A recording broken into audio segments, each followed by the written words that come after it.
que como dijimos en la anterior clase, son también anaerobios y están dentro de los bacilos gram positivos. O sea, si vemos esta tablita, ya hemos avanzado estafilococos, estreptococos y hemos avanzado dentro de los bacilos Polinebacterium, difteria, listeria, monocytogenes.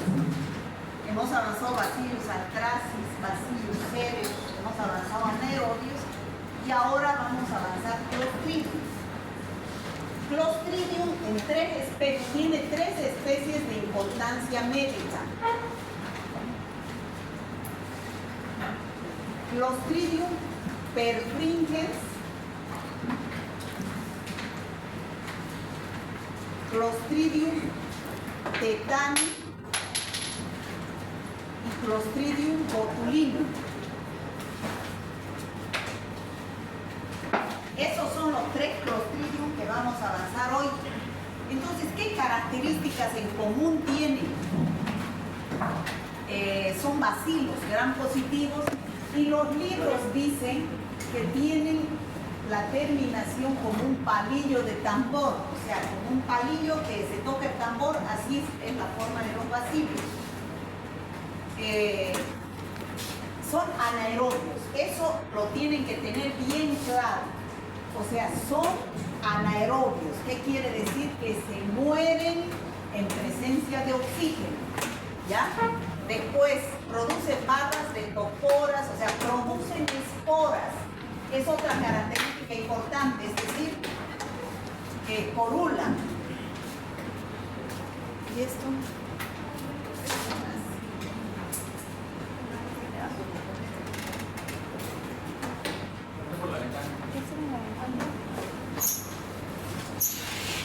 A ver, ayúdenme a acercar.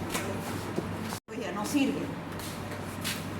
Son móviles, o sea, tienen flagelos, ¿ya? Otra característica que tienen, crecen a 37 grados y la mayor parte de las especies producen uno más.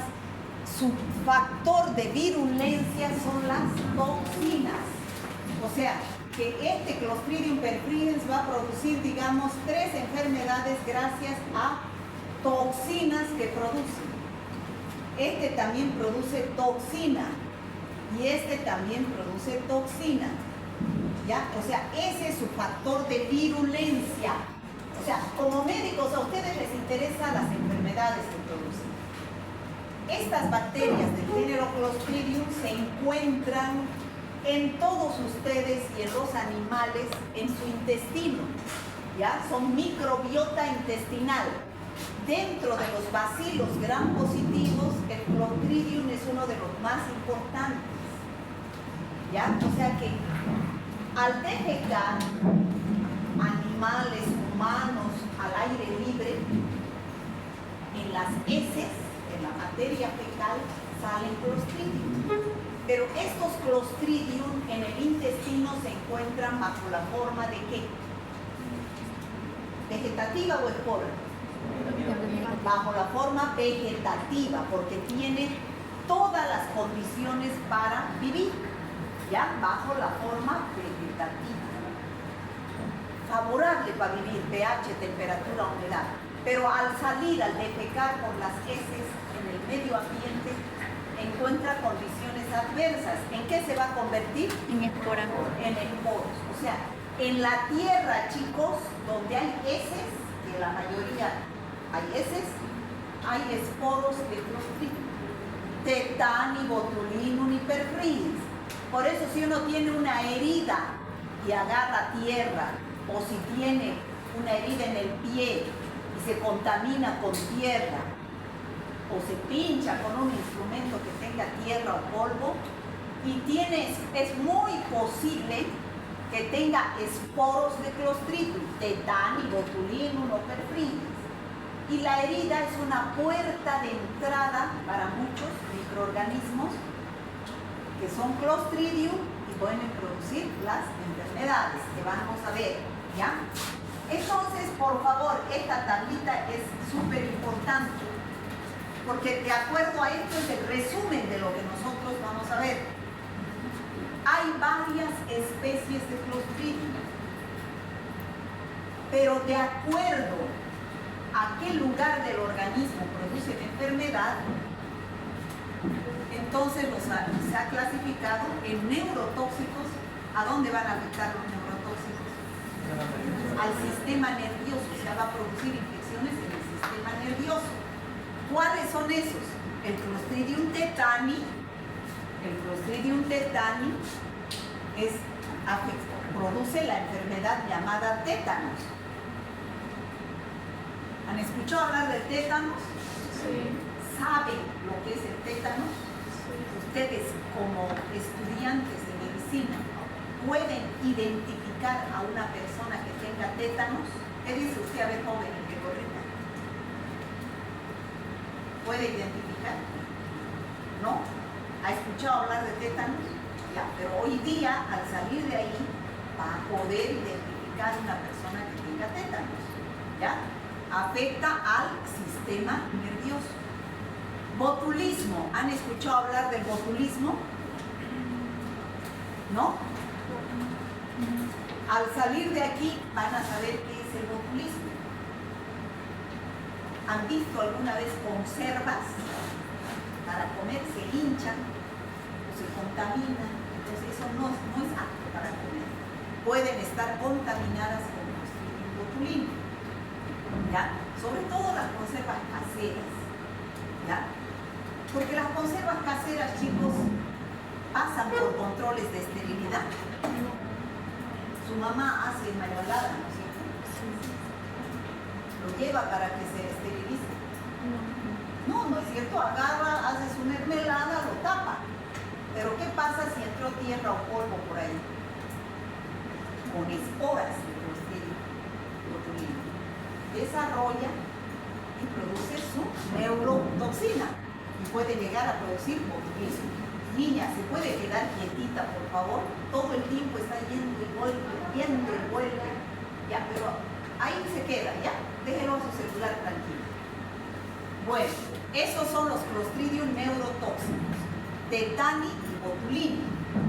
Ahora, los que afectan al sistema nervioso. Nosotros vamos a ver ahora el Clostridium perfringens. Fíjense, el Clostridium perfringens está en los 3 grupos, pero no está en los neurotóxicos. Es histotóxico, ¿afecta a quién? A los tejidos. O sea, el Clostridium perfringens, al ser histotóxico, afecta a los tejidos. Nos va a producir una enfermedad llamada gangrena gaseosa. ¿Han escuchado ustedes hablar de la gangrena? Sí. Se gangrenó el pie, dicen, ¿no es cierto? ¿Qué significa eso? La putrefacción de la... Que se necrosó, ¿no? Muchas veces el agente causante es el Clostridium perfringens, sobre todo en pacientes diabéticos. Y si se necrosó el dedo, se necrosó el pie, hay que sacar el dedo, hay que sacar el pie, hay que sacar la pierna y así sucesivamente. ¿Ya? También es enterotóxico. ¿Qué significa entero? Intestino. Entonces produce diarreas, ¿no? Infecciones gastrointestinales. Entonces, ¿cuáles son esas infecciones gastrointestinales? Una intoxicación alimentaria y produce también una enteritis necrotizante. Enteritis necrotizante, ¿ya? O sea, es enterotóxico, es histotóxico y es piógeno. ¿Qué significa piógeno? Que produce pus. La gangrena es una infección con material purulento, ¿ya? Entonces, ¿está claro, chicos? Sí. Nosotros vamos a empezar a estudiar el Clostridium perfringens, ¿ya? Clostridium perfringens. El histotóxico. Clostridium perfringens. Esa es la gangrena. Necrosis del tejido. O sea, el Clostridium perfringens es una bacteria anaeróbica. Ya hemos dicho que al ser bacteria anaeróbica se muere con el oxígeno, ¿no es cierto? Al ser una bacteria anaeróbica se muere con el oxígeno. Entonces, ¿dónde se encuentra, dijimos, todos estos clostridium? En forma vegetativa. ¿Dónde se encuentran? En el intestino de todos nosotros y de los animales. Forma parte de nuestra microbiota intestinal, sin producir tétanos, sin producir ninguna de esas enfermedades, porque están bajo la forma vegetativa y ese es su hábitat. ¿Se entiende? ¿Sí? Ya. En cambio, el Clostridium, ¿cómo es? Si esa bacteria se encuentra fuera del intestino, en la tierra, ya se encuentra bajo la forma de esporo. Y esa sí es forma infectante. Porque esa va, me voy allá cada vez, esa va a ingresar al organismo humano a través de una herida. Y no va a ir por la boca, va a ir por los nervios a producir enfermedades. ¿Ya? En el caso del Clostridium tetani, estamos en el Clostridium perfringens, me olvidé. Clostridium perfringens ingresa a través de una herida y puede producir la gangrena gaseosa. ¿Ya? Las enfermedades que produce pueden ser fatales. Existen 5 serotipos de Clostridium perfringens que se nombran por las letras del alfabeto. A, B, C, D y E. Esos son los serotipos de Clostridium perfringens. ¿Listo? Familia, Clostridiaceae. Género, Clostridium. Especie, Clostridium perfringens. Serotipo, Clostridium perfringens. Serotipo A, B, C o D o E. ¿Está claro? Bueno. Entonces, ¿qué producen esos serotipos? 3 enfermedades, como yo puse aquí. Clostridium perfringens serotipo A produce la gangrena gaseosa y la intoxicación alimentaria. Todos son por sus toxinas. Y el Clostridium perfringens serotipo C es el que produce la enteritis necrotizante. Estas dos de aquí son gastrointestinales. Ingresan por la boca al consumir alimentos contaminados con esporos de Clostridium perfringens, serotipo A y serotipo B. Serotipo C, perdón. En cambio, la gangrena gaseosa es por una herida cutánea. Esa es la puerta de entrada. ¿Ya? Bueno, gracias a qué producen esas 3 enfermedades más importantes, a 17 factores de virulencia. A ver, joven, el de negro, ¿qué tal? ¿Usted sabe qué es un factor de virulencia? Muy bien, factor de patogenicidad. ¿Sabe qué es factor de patogenicidad? ¿Qué es pato? Exactamente. Patógeno, ¿qué quiere decir? ¿Que estudian patología, creen ustedes o no? Sí. ¿Qué es? Enfermedad, ¿no? ¿Y fisiología? Funcionamiento normal, son dos cosas contrarias.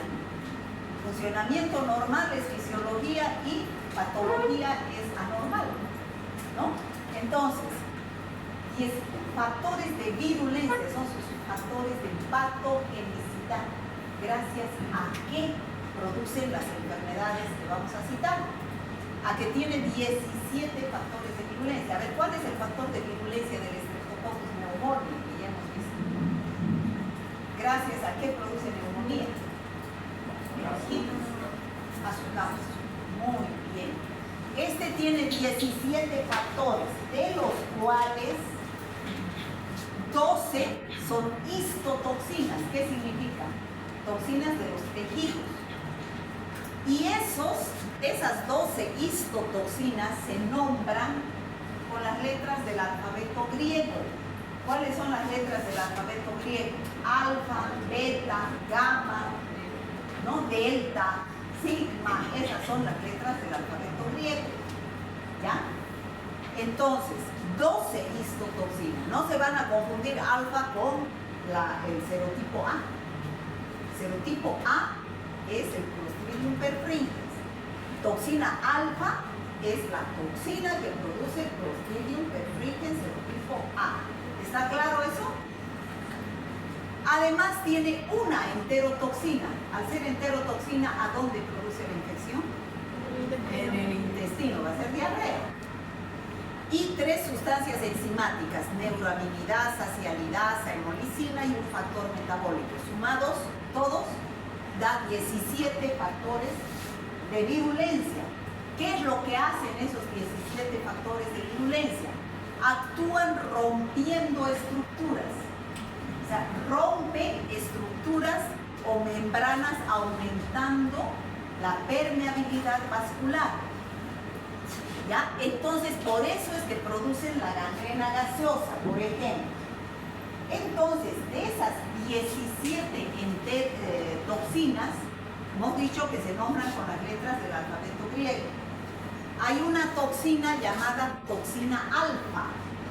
Esa toxina alfa es la responsable de la gangrena gaseosa.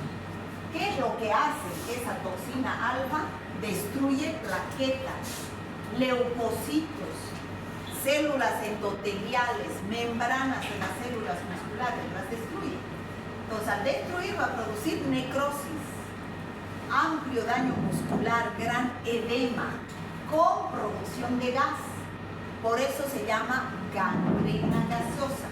Fíjense, ese lugar está necrosado, está medio lila, porque no hay circulación sanguínea. ¿En el tejido muerto hay circulación sanguínea? No hay. ¿Por qué? Porque no llega oxígeno. Si no hay circulación sanguínea, no hay oxígeno. Y si no hay oxígeno, Las bacterias proliferan. no prolifera el anaerobio, el Clostridium. ¿No es cierto? Ya. Entonces, esa es la toxina alfa que produce la gangrena gaseosa. Pero de esos 17 factores que habíamos dicho, también hay una enterotoxina. Esa enterotoxina produce una enfermedad en el intestino llamada intoxicación alimentaria. Y esto es una enfermedad benigna, porque el paciente come carne de vaca mal cocida, contaminada con esporos de Clostridium perfringens serotipo A, produce su enterotoxina y aumenta de la permeabilidad, motilidad intestinal y diarrea. Pero esta diarrea no es grave, dura 12 a 36 horas, es autolimitada, solamente tratamiento sintomático.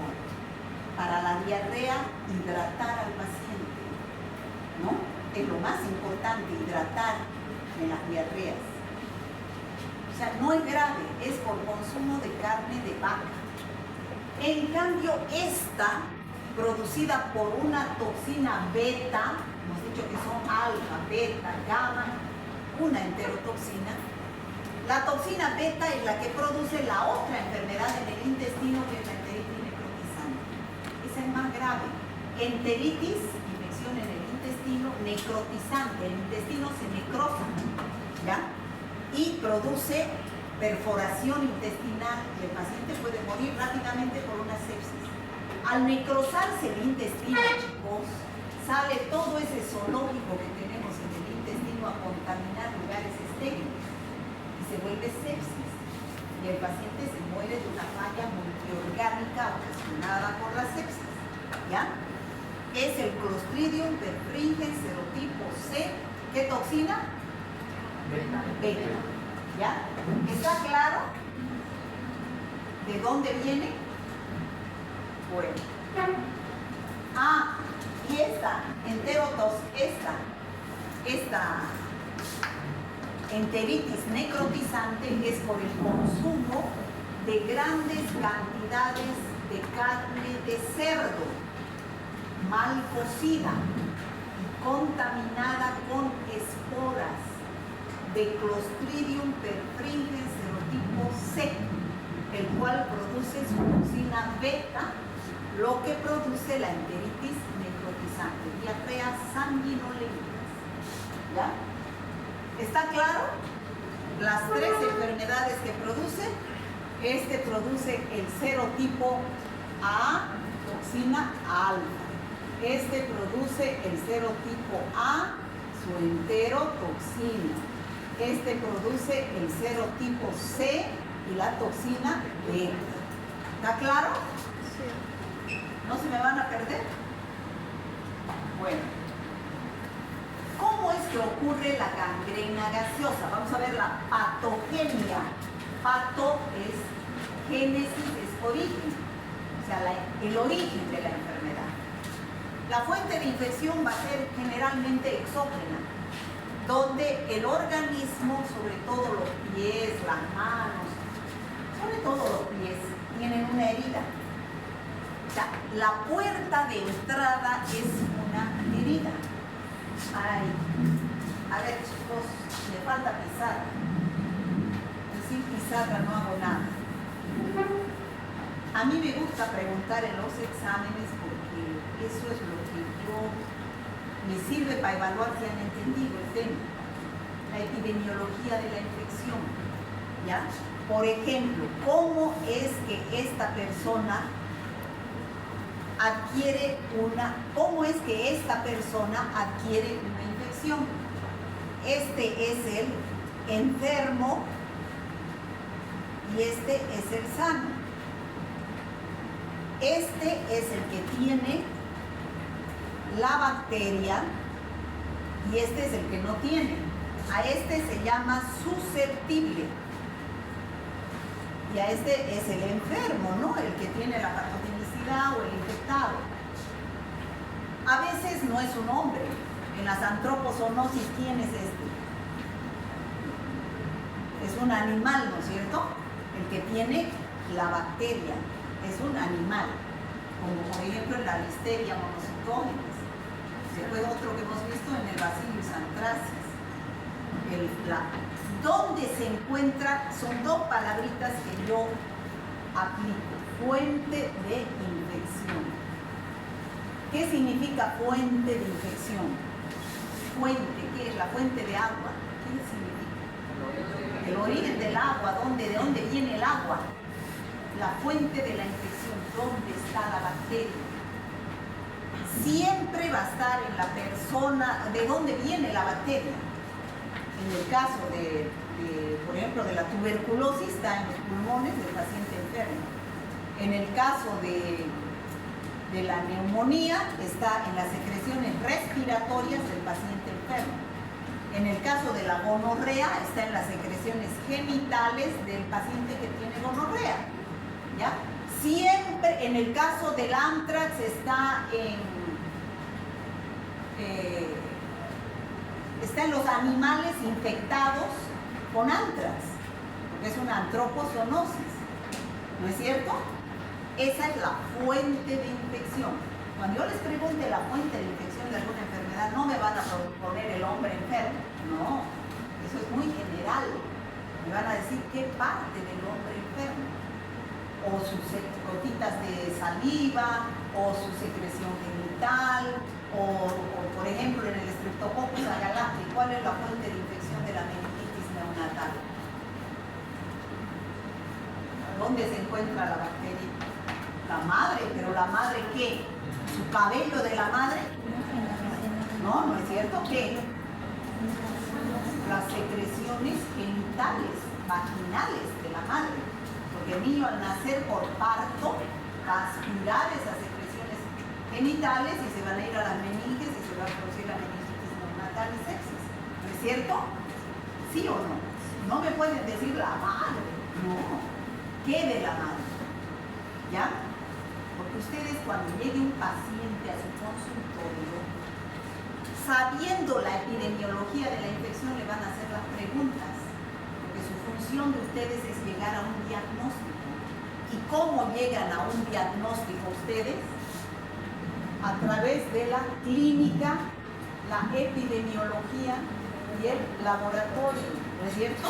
Entonces, si no saben la clínica, los signos y síntomas, no van a orientarse en qué preguntar en la epidemiología. En este caso le preguntarán, pues, ¿qué comió? ¿Comió carne de chancho? ¿Comió carne de vaca? ¿No? Tienen que preguntar al paciente. En el caso de la gangrena, ¿es diabético? Eso es un factor predisponente, ¿no? Son cosas que ustedes en epidemiología tienen que saber. Entonces, por eso es que yo pregunto harto la fuente de infección y la vía de transmisión. ¿Es lo mismo? La vía de transmisión está en el susceptible, en el sano. ¿Por dónde entra la bacteria? Si entra por la nariz, vía aérea. Si entra al comer, por la boca, vía oral.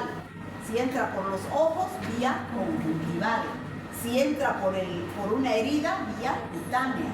Si entra por una relación sexual, vía sexual. Si entra por una vía congénita, madre-hijo, es la vía congénita. ¿Se entiende, no? La vía de transmisión es la puerta de entrada, pero en el huésped susceptible. No es lo mismo que fuente de infección.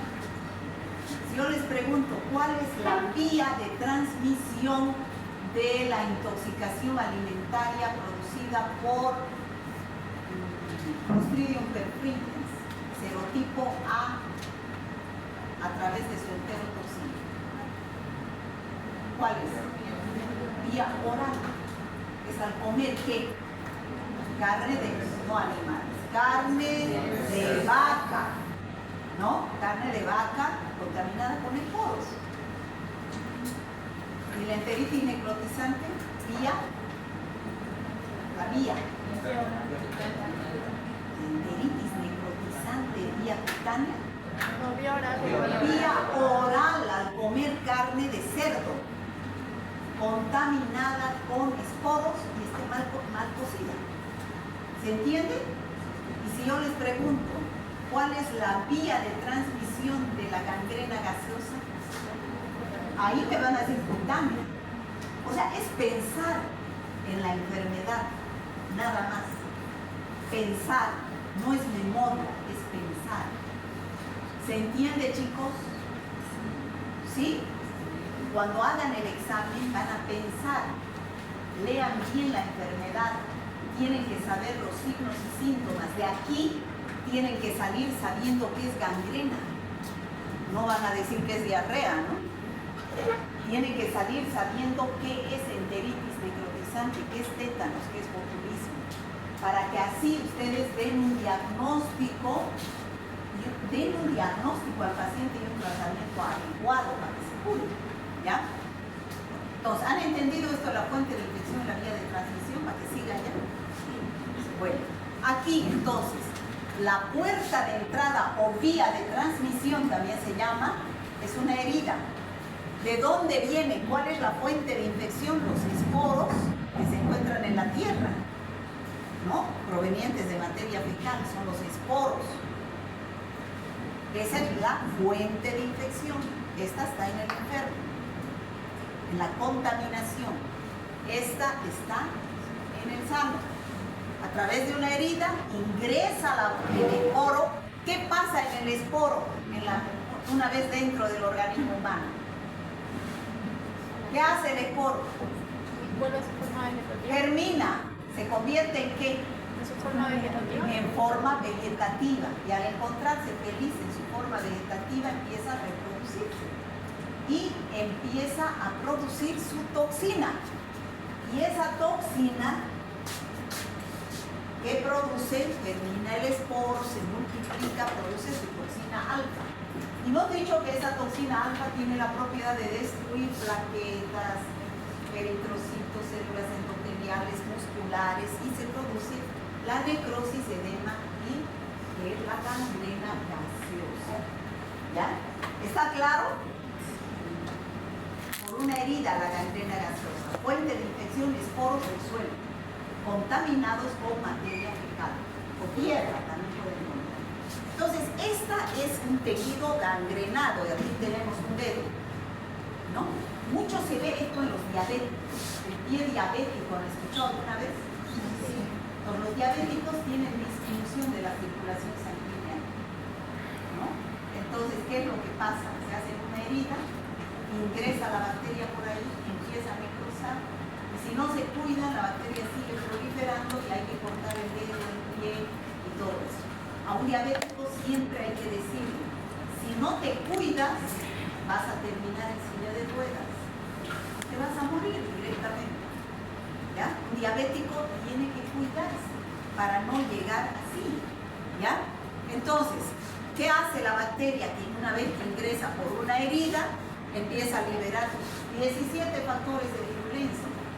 Se empieza a multiplicar y empieza a generar sus 17 factores de virulencia, que son enzimas, toxinas, y que provocan la putrefacción, la necrosis del tejido, y también hay acompañamiento de producción de gas. O sea que uno toca y así como crepitante se siente. Y si se le saca una radiografía se ve el gas. Por eso se llama gangrena gaseosa. ¿Cuáles son los factores predisponentes, o sea, lo que favorece a que se produzca esa infección de la gangrena gaseosa? El que tenga una herida. Si no tiene herida, no hay por dónde ingrese, por más que esté los esporos ahí. Rotura de las barreras cutáneo-mucosas, o por una cirugía o por un traumatismo. ¿Ya? Porque también se puede producir hemorragia endógena. ¿Dónde está normalmente? En el intestino. Si yo me opero de cualquier y me perforan el intestino, ¿qué va a pasar? ¿Qué pasa si me perforan el intestino, señorita? ¿Se infecta qué? No, pues el intestino está con bacterias, eso es normal. El intestino tiene microbiota o es estéril su intestino. Le voy a dar kefir para que se poble su intestino si es estéril. ¿Ya? Entonces, ¿qué tiene? El intestino es un zoológico de bacterias, pero bacterias buenas. Esa es nuestra microbiota. Pero ahí, ese es su hábitat, el intestino. Fuera del intestino es estéril. No tiene que haber bacterias, porque la presencia de bacterias produce infecciones graves, abdominales. Pueden producir peritonitis. Eso puede llevar a una sepsis. Entonces, ¿qué es lo que sucede si entran a operar y perforan mi intestino? O me tiran un balazo y perforan mi intestino, o me tiran un cuchillazo y me perforan mi intestino. ¿Qué va a pasar? Se liberan todas las bacterias de nuestra microbiota y salen a lugares estériles produciendo infección, peritonitis, sepsis y muerte. ¿Se entiende? Sí. Ya. Esa es por vía endógena. Y por vía exógena, que yo tenga una herida y me ingrese la bacteria de afuera. ¿Se entiende la diferencia? ¿Entienden la diferencia, chicos? Sí. A ver, usted joven de gorra que está ahí, ¿entendió la diferencia entre vía endógena y exógena? Lo que pasa es que usted tiene que venir a atender aquí, ¿ya? ¿Qué es vía endógena para usted?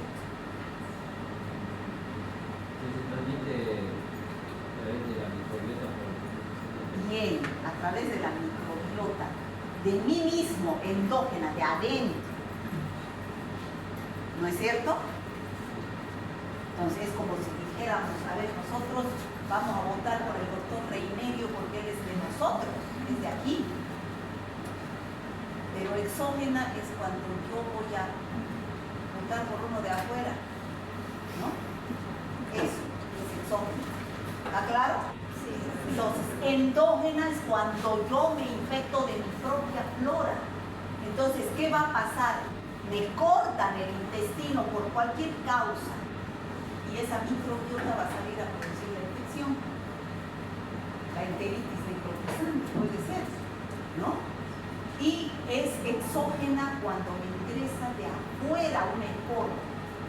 De afuera, o sea, una espora que yo me contamine con tierra. contaminada, ¿ya? Eso es exógeno. Presencia de enfermedades graves como diabetes, cáncer, insuficiencia vascular. Un diabético es más susceptible, un paciente con cáncer, son inmunodeprimidos, entonces es más susceptible a producirse estas infecciones. Y también tratamiento con inmunosupresores. Saben ustedes que los corticoides son medicamentos inmunosupresores, bajan las defensas y soy susceptible a cualquier tipo de infección. Bueno, esa es cuadro de gangrena, ¿no? Primero se forma así la piel marmórea, pero en 3 días, 4 días es de curso fatal. Avanza rápidamente necrosando la piel. Por eso se dice es de curso rápidamente progresivo, produciendo necrosis, grave toxicidad sistémica en todo el organismo, taquicardia, fiebre. Periodo de incubación apenas 1 a 4 días. O sea, de aquí a mañana yo puedo empeorar. Comienzo brusco, fuerte dolor en el lugar del trauma, donde ha ingresado la bacteria. Progresa en minutos u horas, ¿no?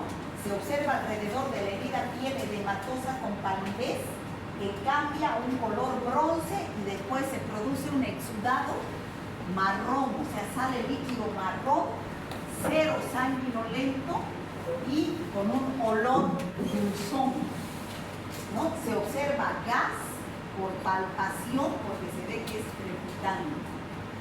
Esa es la gangrena gaseosa. ¿Se entendió lo que es la gangrena? Sí. ¿Chicos? Sí. Ahora, hemos dicho, aquí ya hemos descrito como histotóxico, gangrena. Ahora vamos a ver la intoxicación alimentaria y la enteritis necrotizante. Hemos dicho que el serotipo A, además de producir gangrena gaseosa, produce intoxicación alimentaria. Pero aquí, ¿cuál toxina es? La alfa. ¿Y aquí cuál toxina es? La enterotoxina. Enterotoxina. ¿Ya? En el serotipo C, ¿qué es lo que produce? Toxina beta. No. ¿Qué enfermedad? Enteritis necrotizante. ¿Cuál es la toxina? Toxina beta. ¿Cuál es la toxina? Beta. Muy bien, se merece una pastilla. Toxina beta es la enteritis necrotizante, pero ambas son a nivel gastrointestinal. Entonces, ¿aquí entra por una herida? No, vía oral. Vía oral, ¿no? A través de agua y alimentos. No, agua no. Idea. A través de carne de cerdo y carne de vaca. ¿Sí? La intoxicación alimentaria es carne de vaca y la enteritis necrotizante es carne de cerdo. ¿Ya? Entonces hemos dicho que este es un cuadro leve, dura 1 a 3 días. La enterotoxina, Clostridium perfringens serotipo A, a través de su enterotoxina, carne vacuna, dolor abdominal, diarrea, que dura poco, se va, solamente hidratación. Pero la enteritis necrotizante es un proceso grave, producido por Clostridium perfringens serotipo C. ¿Cuál toxina? Beta. Una pastillita de café. Toxina beta. Aquí ya se produce dolor abdominal, diarrea sanguinolenta, vómitos, shock, necrosis y gangrena en el intestino delgado. Puede llegar a producirse perforación del intestino y peritonitis. Peritonitis es una infección grave a nivel abdominal que puede llevar a una sepsis, muerte del paciente. Entonces, eso es. ¿Está claro? Bueno. El tratamiento. En el caso de la gangrena gaseosa, ¿cuál tratamiento hay que hacer? Hay que extirpar por cirugía el tejido muerto. Porque si yo lo dejo el tejido muerto ahí, el tejido necrosado, ahí está lleno de Clostridium. ¿Por qué? Porque es anaerobio. Porque es anaerobio y ahí no hay oxígeno en los tejidos muertos, ¿no? Hay que extirpar todos esos tejidos para que nuevamente se restituya la circulación sanguínea y haya oxígeno. Y al haber oxígeno no hay oxígeno. Hay que dar antibióticos como la penicilina para destruir. ¿Qué hace el antibiótico? ¿Destruye a quién? A la bacteria, ya usted se llamó. A la bacteria. Y hay que dar seroterapia. ¿Qué es la seroterapia? Una antitoxina. ¿Qué es lo que hará la antitoxina? Destruir la toxina. ¿Ya? Destruye la toxina. Pero no es cualquier antitoxina. En la difteria se da antitoxina difterica.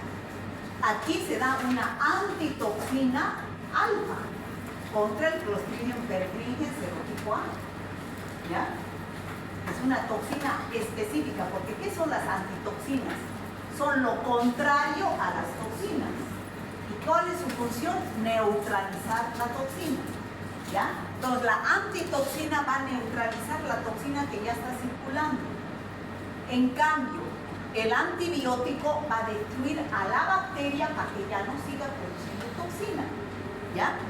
Y hay que instilar oxígeno. Oxígeno en el lugar de la herida para destruir al Clostridium. ¿Se entiende, no? Esto es lo que se hace en la gangrena gaseosa. En el caso de las dos intoxicaciones alimentarias, hemos dicho que la intoxicación alimentaria producida por Clostridium perfringens serotipo A través de su enterotoxina es leve. Entonces, ¿qué hay que hacer? Tratamiento sintomático, hidratación.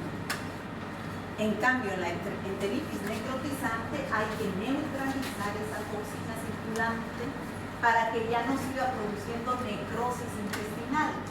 Entonces se da una antitoxina beta contra la toxina del beta del Clostridium perfringens serotipo C. ¿No? ¿Está claro? Bueno, eso es Clostridium perfringens, que es lo más largo. Hemos visto como enterotóxico, como histotóxico y biótico. ¿Ya? Ahora vamos a ver los dos neurotóxicos, o sea, que afectan al sistema nervioso. ¿Cuáles son? Clostridium tetani y botulinum. ¿Ya? Esos son los dos. Afectan al sistema nervioso. Si afectan al sistema nervioso, afectan al músculo también. Entonces, ¿qué es lo que hace? ¿Qué es el tétanos? El tétanos, chicos, a ver, los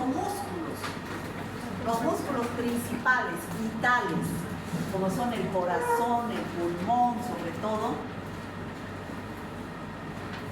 ¿están quietos? No. ¿Cuáles? ¿Qué hacen? Contracciones.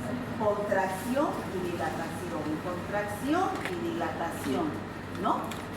Sístole, diástole. Y en el caso de los pulmones, Inspiración. inhala, exhala. Aquí se pierde la capacidad de eso. Y si no hay esos movimientos, el paciente muere. Si se queda así el corazón, si se queda así el pulmón, hay paro cardio respiratorio. O si se queda así el corazón y ya no se contrae, queda también con paro cardio respiratorio. Entonces, el tétanos es contracción, espasmo también llaman otros libros. En cambio, el botulismo es relajación, parálisis, pero flácida. ¿Se entiende? No se contrae. ¿Está claro? Sí. ¿Chicos? Sí. Bueno, vamos a empezar a hablar primero del tétanos. Entonces, el tétanos es producida por el Clostridium tetani. Fíjense, la única puerta de entrada, aquí no se come Clostridium tetani, es a través de una herida.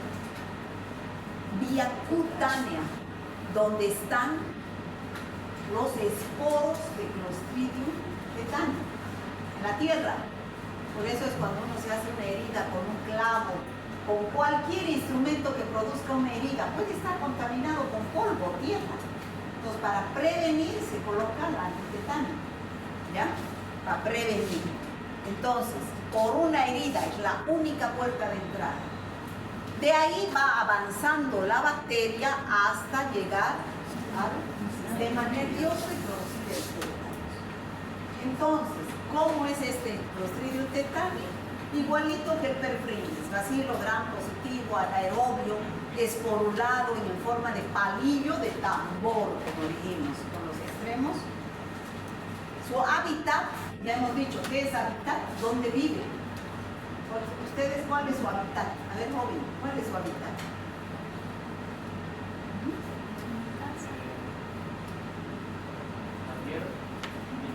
La tierra, que no es esta tierra, es su casa. ¿Dónde? ¿Dónde? Santa Cruz. Ya, su hábitat es en Santa Cruz, de la sierra. ¿Usted cuál es su hábitat? Santa Cruz también. Ese es el hábitat donde viven normalmente, ¿ya?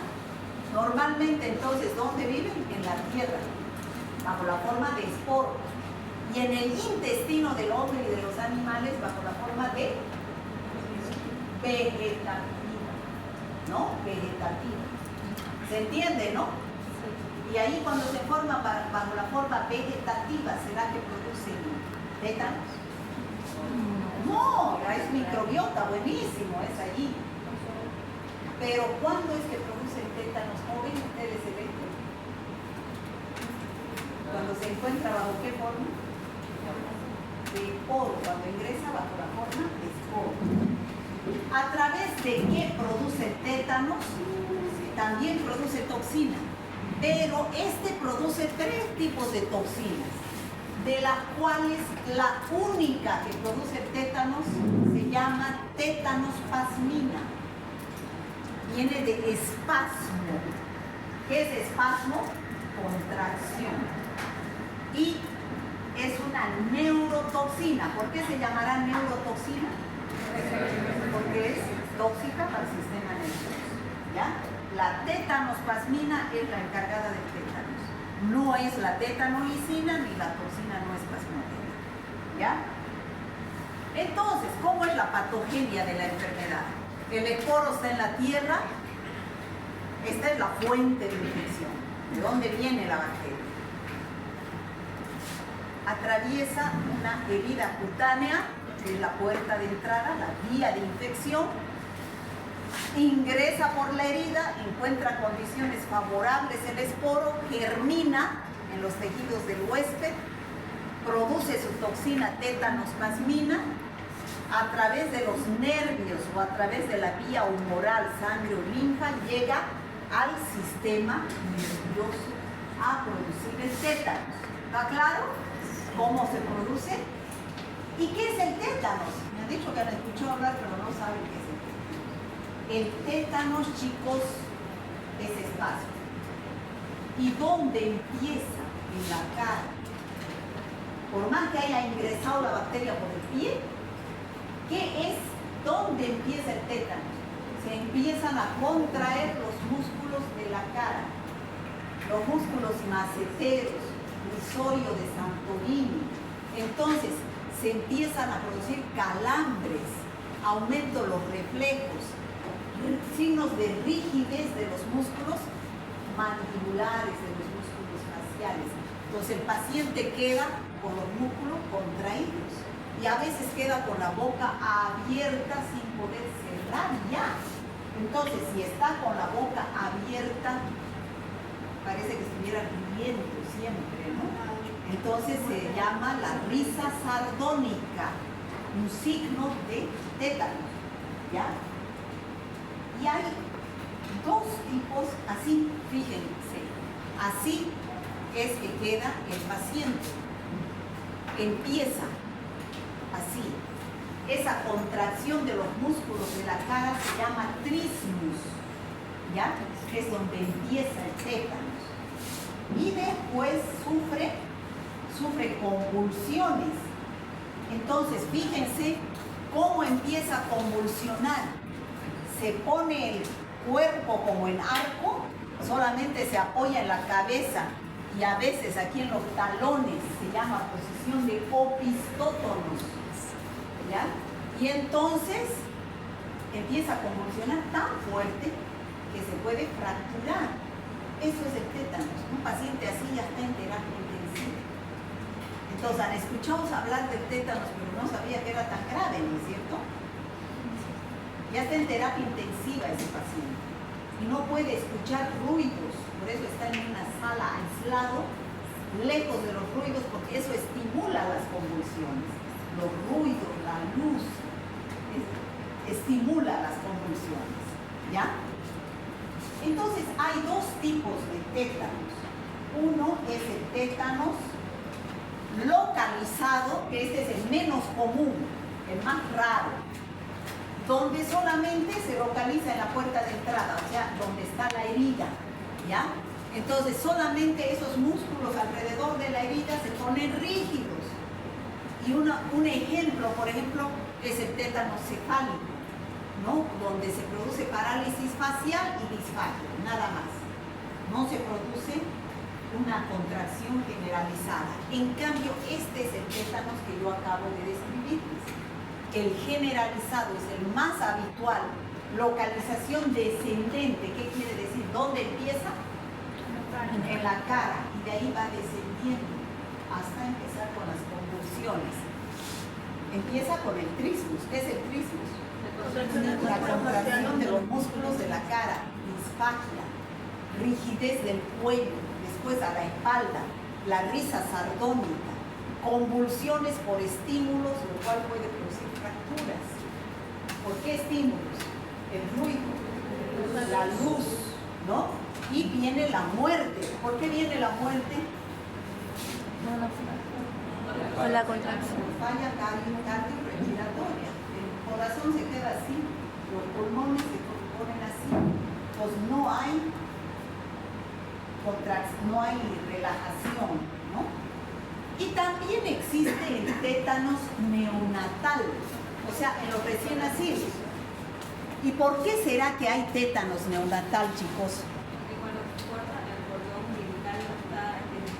Eso, cuando un bebé nace hay que cortar, ¿no es cierto?, el cordón umbilical, y el cordón umbilical hay que cortarlo con todas las normas de esterilidad, ¿no es cierto?, para no contaminar con tierra y polvo. Entonces, ¿qué se hace? Se corta a veces con material contaminado, con esporos de tetanio.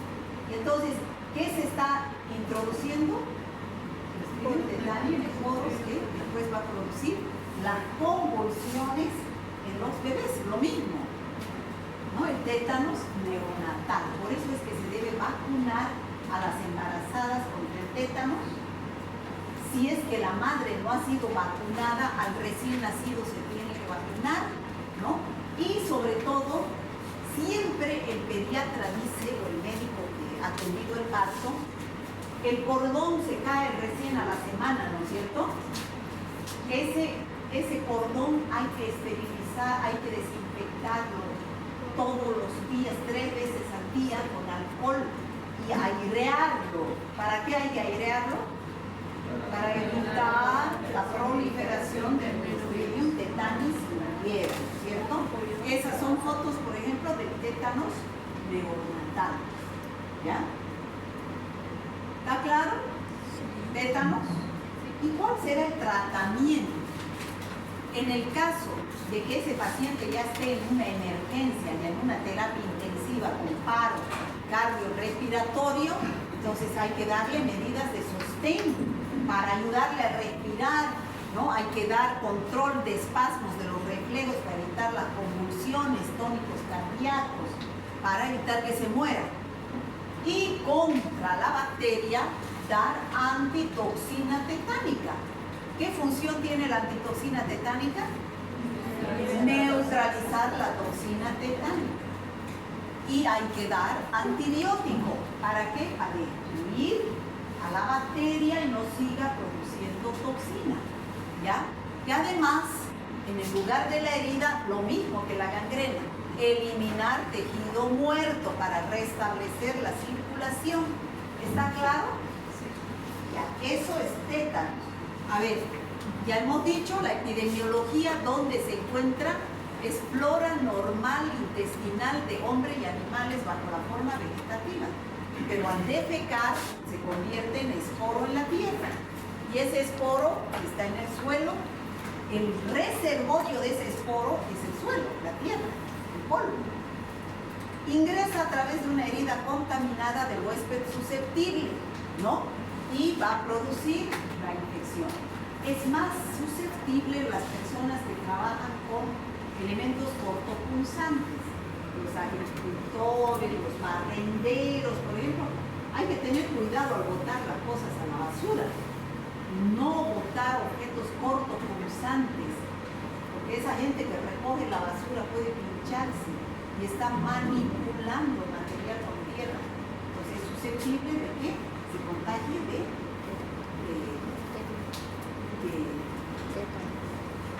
esporos de Clostridium tetanus. Profilaxis, o sea, ¿cómo prevenimos esta infección? En el caso de que nos hayamos pinchado con algo que ha provocado una herida, hay que limpiar la herida, previniendo que pueda ser tétanos, eliminación de los tejidos necrosados para restaurar la circulación sanguínea. Dar por si acaso penicilina asociado a una vacuna. Y ¿qué es lo que previene el tétanos en los bebés? La vacuna pentavalente. Ya sabemos 5 enfermedades: difteria, tétanos, coqueluche, meningitis por hemófilos y hepatitis C, ¿no? Entonces, en los bebés, segundo, cuarto y sexto mes de vida, vacuna pentavalente. Y dar la inmunoglobulina antitetánica. ¿Está claro? Ahora, ya hemos visto los Clostridium tetani. Ahora vamos a ver el botulismo. Chicos, el botulismo también afecta al sistema nervioso. ¿Y qué es el botulismo? Es parálisis, pero plácida, relajación, ¿no? Y tiene 2 vías de entrada. Una es la vía oral.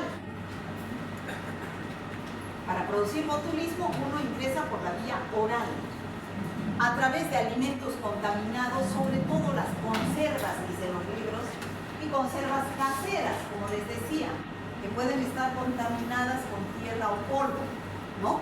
Entonces el estómago, llega al estómago, al intestino delgado, produce la toxina botulínica que a través de la sangre o la linfa o las terminaciones nerviosas van a producir, empieza a circular, y esta es la acción que produce. Inhibe la liberación de acetilcolina. Y al inhibir la liberación de acetilcolina produce la parálisis flácida del músculo. Entonces, eso es, como les decía, en las conservas caseras contaminadas con tierra, y no solo conservas, los embutidos, se crea ese ambiente de anaerobiosis, donde la bacteria, si hay bacteria ahí, si hay esporo, entonces va a producir la toxina botulínica. También puede ingresar a través de una herida, igual que el Clostridium tetani, igual que el perfringens. En condiciones anaerobias, la bacteria crece y libera su toxina, la neurotoxina. ¿Ustedes han escuchado hablar del Botox? Sí. ¿Qué es el Botox?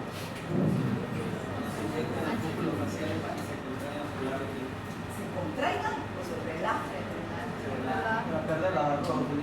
Para perder las arrugas, ¿no?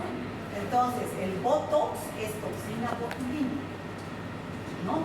Que colocado en el lugar de las arruguitas, lo paraliza el músculo, lo paraliza para que no se siga arrugando. Ya, eso es el Botox, es toxina botulínica, chicos. ¿Ya? Bueno, ya sabemos que se encuentra en la tierra, contaminada con heces, bajo la forma de poro y de ahí puede llegar. Entonces, ¿cómo se produce la acción patógena? El individuo consume la bacteria o ingresa por una herida y en condiciones anaerobias produce su toxina y esas toxinas inactivas en el organismo necesitan la acción de proteasas endógenas cuando ingresan por vía oral para activarse y producir la liberación, la inhibición de la acción de la acetilcolina y se produce eso produce la parálisis flácida. Bueno, en la que los músculos están relajados. Y también empieza de arriba y terminaba, por eso dice parálisis flácida, simétrica en ambos lados y descendente de arriba a abajo. ¿Qué produce? Parálisis flácida, simétrica, descendente. 4 palabras. ¿Ya? Bueno, y ahí tenemos los cuadros clínicos que puede producir. No me van a decir botulismo. Botulismo es muy general. Puede producir cuando ingresa por vía oral a través de alimentos contaminados la intoxicación alimentaria, donde en 18 a 36 horas empiezan a manifestarse los signos neurológicos de la infección, ¿no? ¿Cuáles son los síntomas? El paciente llega a la emergencia con diplopía. ¿Qué es diplopía? ¿Visión doble? Ve doble. Estoy viendo doble, doctor. Estoy viendo borroso. Fotofobia, no puede ver la luz. Disfagia. ¿Puede tragar? No. Le dificulta. Mucosas secas, dolorosas. Debilidad en las... Ya está bajando. Debilidad en las extremidades y músculos respiratorios. No puede respirar. Y sobreviene la muerte por fallo respiratorio, ¿no? Bueno, y en el caso del botulismo de que ingrese por una herida, el esporo del suelo entra a través de una herida y produce los mismos síntomas y la parálisis flácida simétrica descendente. El lactante también puede sufrir de botulismo del lactante cuando se dice, no está comprobado, que es cuando ingresa miel, cuando come miel, porque la miel puede estar contaminada con tierra, con esporos, pues un botulismo. Y entonces ahí se va a producir la parálisis también en el bebé. Ya no puede succionar la leche, empieza a llorar, sus músculos débiles. Dice, ¿no es cierto que cuando se lo echa de barriga a un bebé, no se queda así con la cara, ¿no es cierto? En la cama, o se queda así? No. ¿Qué hace? Levanta la cabeza. Levanta la cabeza y así hace, ¿no es cierto? Pero aquí no puede levantar. Su músculo está totalmente plácido y se muere, ¿no? Así los bebés por asfixia. ¿No? Aquí tenemos botulismo del lactante. Entonces, ¿qué hace? Pues ingresa, se dice, a través de la miel, porque a veces pues las abuelas dicen, ay, que coma miel, está estreñido, dicen, ¿no? Entonces ingresa al intestino y las esporas germinan, empiezan a producir su toxina y empieza a producir la inhibición de la síntesis de la acetilcolina, lo cual produce la parálisis flácida simétrica descendente. Bueno.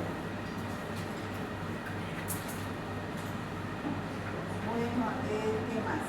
El tratamiento. ¿Cómo debo yo tratar si viene un paciente con sospecha de botulismo? De que ha ingresado por la boca. Si es corto el tiempo, se le pregunta, ¿a qué hora? Hace 1 hora, ya veo doble, ¿no? Entonces le hace un lavado de estómago. Pero si dice hace 2 horas, ya ha pasado al intestino. Entonces se tiene que dar purgantes para eliminar la toxina, pero al mismo tiempo hay que poner una antitoxina. La antitoxina botulínica es la que neutraliza la toxina, ¿ya? ¿Y qué más? Hay que dar antibiótico. En el caso de las heridas, lo mismo. Si ingresa por vía cutánea, entonces para evitar que prolifere la bacteria en ese tejido anaeróbico, hay que sacar el tejido muerto. ¿Está claro, chicos? ¿Sí?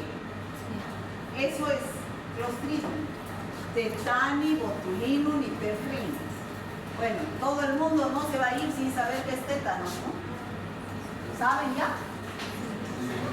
¿Y saben qué es botulismo? Tétanos, espasmo, contracción. Botulismo, flacidez.